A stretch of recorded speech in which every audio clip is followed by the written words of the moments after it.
જય શ્રી કૃષ્ણ વૈષ્ણવો. શ્રી મહાપ્રભુજી પ્રાગટ્ય ઉત્સવ અંતર્ગત આજે આપણે શ્રી મહાપ્રભુજીનું પ્રાગટ્ય ચંપારણ્યમાં અગ્નિકુંડમાંથી શા માટે થયું, શ્રી વલ્લભ ચંપારણ્યમાં અગ્નિકુંડમાંથી પ્રગટ થયા તે કોઈ સંયોગ છે કે પછી તેની પાછળ કોઈ ગૂઢ રહસ્ય છુપાયેલું છે? તે બાબતની ચર્ચા આજના સત્સંગમાં કરીશું, તો વિડીયોના અંત સુધી જરૂર શ્રવણ કરશો. હવે સૌ પ્રથમ શ્રીમદ વલ્ભાચાર્ય ચરણના શ્રી ચરણોમાં સાષ્ટાંગ દંડવત નમસ્કાર કરીને આજના સત્સંગની શરૂઆત કરીએ. કહેવાલા વૈષ્ણવો, આપણે સૌ જાણીએ છીએ કે આપણા શ્રી વલ્લભ પ્રભુનું પ્રાગટ્ય અગ્નિકુંડમાંથી થયું છે. પરંતુ આપ શા માટે અગ્નિકુંડમાંથી પ્રગટ થયા? અગ્નિકુંડમાંથી પ્રગટ થવાનું રહસ્ય શું છે? આપની લીલા શું છે? તો આપની આ લીલાને જાણતા પહેલાં આપનું સ્વરૂપ અને ભૂતલ ઉપર આપનું પ્રાગટ્ય શા માટે થયું તે જાણવું ખૂબ જરૂરી છે. તો શ્રી વલ્લભના સ્વરૂપને શ્રી ગોસાઈજી સિવાય બીજું કોણ સારી રીતે સમજાવી શકે કે શ્રી ગોસાઈજીએ શ્રી સર્વોત્તમ સ્તોત્રમાં શ્રી મહાપ્રભુજીને શ્રી કૃષ્ણાસ્ય કહ્યા છે. શ્રી કૃષ્ણાસ્ય એટલે કે શ્રી વલ્લભ એ શ્રી સ્વામિનીજી અને શ્રી ઠાકોરજીના મુખારવિંદનું સ્વરૂપ છે.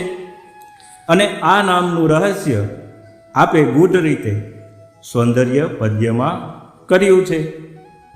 આ સૌંદર્ય પદ્યનો શું ભાવ છે કે જે મહાનુભાવોએ બતાવ્યો છે તે જોઈએ તો કે એક વખત નિત્યલીલાધામ ગોલોકધામમાં બિરાજતા શ્રી યુગલ સ્વરૂપને કોઈક વાતથી માન થયું. આથી બંને સ્વરૂપો માન કરીને પોતપોતાની નિકુંજમાં બિરાજ્યા. હવે ગોલોકધામમાં રહેલા લલિતાજી આદિ સખીઓ અને સમગ્ર લીલા પરિકરે બંને સ્વરૂપના માન છોડાવવાનો ઘણો પ્રયત્ન કર્યો, પરંતુ આજે બંને સ્વરૂપની કંઈક અલગ જ લીલાઓ, તેથી કોઈનું પણ માન છૂટતું નથી. હવે માનમાં બંને સ્વરૂપોને એકબીજાનો વિરહતાપ થવા લાગ્યો. જ્યારે બંને સ્વરૂપોનો વિરહતાપ સર્વોચ્ચ માત્રાએ પહોંચ્યો ત્યારે શ્રી ઠાકોરજીના હૃદયમાં બિરાજતું શ્રી સ્વામિનીજીનું સ્ત્રીગુઢ ભાવાત્મક સ્વરૂપ બહાર પ્રગટ થયું. તેવી જ રીતે શ્રી સ્વામિનીજીના હૃદયમાં બિરાજતું શ્રી ઠાકોરજીનું પૂરું ગુઢ ભાવાત્મક સ્વરૂપ પણ બહાર પ્રગટ થયું. બંને સ્ત્રી અને પુભાવના ભાવાત્મક સ્વરૂપ બહાર પ્રગટ થઈ અને એક થયા. અને જે ત્રીજું સ્વરૂપ થયું કે જેને તૃતીયાત્મક સ્વરૂપ કહેવામાં આવે છે. આ તૃતીયાત્મક સ્વરૂપ એ શ્રી યુગલ સ્વરૂપની લીલાનું સાક્ષીનું સ્વરૂપ કહેવાય છે. આ પ્રગટ થયેલા તૃતીયાત્મક સ્વરૂપના દર્શન કરીને સમગ્ર લીલા પરિકર અતિ પ્રસન્ન થયો. આ ત્રીજું સ્વરૂપ સૌને અતિ પ્રિય લાગ્યું, એટલે નામ પડ્યું શ્રી વલ્લભ. પ્રગટ થયેલા તૃતીયાત્મક સ્વરૂપ એવા શ્રી વલ્લભને જોઈને શ્રી યુગલ સ્વરૂપ પણ અતિ પ્રસન્ન થયા. પછી શ્રી વલ્લભે બંને સ્વરૂપના માન છોડાવીને શ્રી સ્વામિનીજીને શ્રી ઠાકોરજીની નિકુંજમાં પધરાવ્યા. ત્યારે શ્રી સ્વામિનીજીએ શ્રી ઠાકોરજીને વિનંતી કરી, હે કૃષ્ણ, હું તમારી છું, કે જેને પંચાક્ષર મંત્ર કહેવાય છે. આ પંચાક્ષર મંત્ર અપરસમાં જ બોલાય છે, એટલે આપણે અહીં તેનો ગુજરાતી અર્થ કર્યો છે. આમ ગોલોકધામમાં પંચાક્ષર મંત્રનું પ્રાગટ્ય થયું. પછી શ્રી વલ્લભે યુગલ સ્વરૂપને રત્નજડિત સિંહાસન પર પધરાવ્યા અને દંડવત કરીને શ્રી વલ્લભે કહ્યું, શ્રી કૃષ્ણ શરણમ મમ, અર્થાત કે હે સ્વામિનીજી સહિત કૃષ્ણ, આપ મારું શરણ હોજો. પછી સમસ્ત લીલા પરિકરે આ અષ્ટાક્ષર મંત્રનો 3 વખત જયઘોષ કર્યો. આમ અષ્ટાક્ષર મંત્રનું પ્રાગટ્ય પણ ગોલોકધામમાં જ થયું અને યુગલ સ્વરૂપ સહિત સમગ્ર લીલા પરિકરે શ્રી વલ્લભનો પ્રાગટ્ય ઉત્સવ મનાવ્યો. હવે ગોલોકધામમાં ફરીથી આનંદ ઉત્સવ છવાઈ ગયો. હવે એક સમયે શ્રી ઠાકોરજી ખૂબ જ ગહન ચિંતન કરતા ઉદાસ બિરાજી રહ્યા હતા. ત્યારે શ્રી સ્વામિનીજીએ પૂછ્યું કે પ્રભુ, આજે આપ આમ ઉદાસ કેમ બિરાજો છો? ત્યારે શ્રી ઠાકોરજીએ આજ્ઞા કરી કે આપણા ગોલોકધામમાંથી કંઈક ને કંઈક અપરાધને કારણે ઘણા જીવો ભૂતલ ઉપર પડ્યા છે. આજે મને તે વિખૂટા પડેલા નિત્ય લીલાના જીવોની યાદ આવે છે. ત્યારે શ્રી સ્વામિનીજીએ પણ વિનંતી કરી કે હે પ્રભુ, આપની વાત સાચી છે, મને પણ તે નિત્ય લીલાના જીવોની યાદ આવે છે. તેઓ ભૂતલ ઉપર પડીને પોતાનું સ્વરૂપ પણ ભૂલી ગયા છે અને સંસાર સાગરમાં ડૂબી રહ્યા છે. તેમના ઉદ્ધારનો ઉપાય તો કંઈક કરવો જ જોઈએ.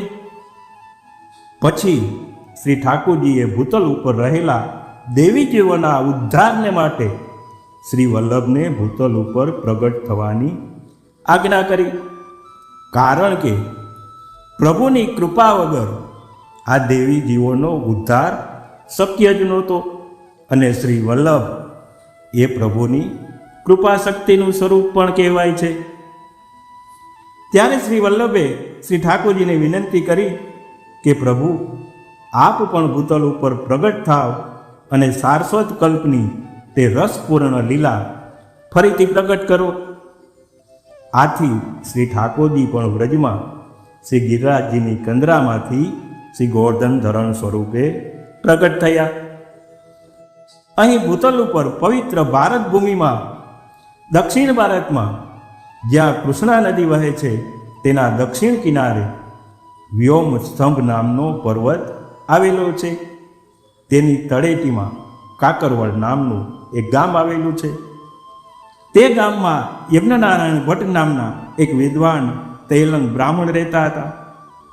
લોકો તેમને વેદનો અવતાર માનતા હતા. તેઓ વિષ્ણુ સ્વામી સંપ્રદાયના સેવક હતા અને ગોપાલ કૃષ્ણના ઉપાસક હતા. આ યજ્ઞનારાયણ ભટ્ટે દર વર્ષે સોમ યજ્ઞ કરવાની દીક્ષા લીધી હતી. હવે એક વખતે સોમયજ્ઞમાં યજ્ઞનું બીડું હમ્યું ત્યારે યજ્ઞકુંડમાંથી દિવ્ય પ્રકાશ પ્રગટ થયો અને તે પ્રકાશની વચ્ચે સાક્ષાત ભગવાન શ્રી મદન મોહનજી સ્વરૂપે પ્રગટ થયા અને ભટ્ટજીને આજ્ઞા કરી કે તમારા વંશમાં જ્યારે 100 સોમયજ્ઞ પૂર્ણ થશે ત્યારે પુત્ર રૂપે હું સ્વયં પ્રગટ થઈશ. આ સાંભળીને યજ્ઞનારાયણજી ગદગદિત થઈ ગયા અને પ્રભુના શ્રી ચરણોમાં લોટી પડ્યા. યજ્ઞનારાયણ ભટ્ટે 32 સોમયજ્ઞ કર્યા. આમ કરતાં કરતાં તેમના વંશમાં શ્રી લક્ષ્મણ ભટ્ટજી થયા કે જેને વસુદેવજીનો અવતાર માનવામાં આવે છે. શ્રી લક્ષ્મણ ભટ્ટજીએ 5 સોમયજ્ઞ કર્યા. આમ 5 સોમયજ્ઞ થતાં યજ્ઞનારાયણ ભટ્ટજીના વંશમાં 100 સોમયજ્ઞ પૂર્ણ થયા. આ લક્ષ્મણ ભટ્ટજીના પત્નીનું નામ ઇલ્માગારુજી હતું. લક્ષ્મણ ભટ્ટજીએ 100 સોમયજ્ઞની પૂર્ણાહુતિના પ્રસંગે સંકલ્પ કર્યો હતો કે કાશી અને પ્રયાગમાં જઈને ગંગા સ્નાન અને ત્રિવેણી સ્નાન કરી 1.25 લાખ બ્રાહ્મણોને બ્રહ્મભોજન કરાવવું.